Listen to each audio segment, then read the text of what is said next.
Hey kids, welcome to Bubbly Bugs! Like and subscribe.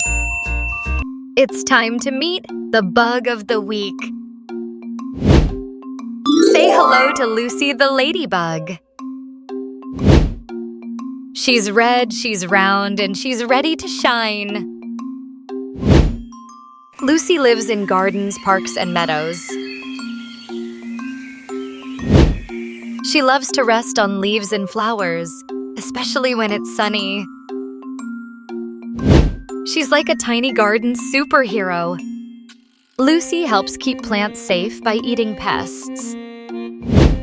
Lucy has 7 black spots on her red wings, like polka dots.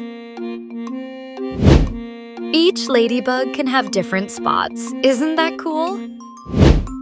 Lucy is kind, calm, and always helpful.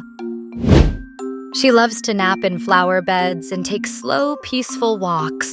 Let's remember what we learned today.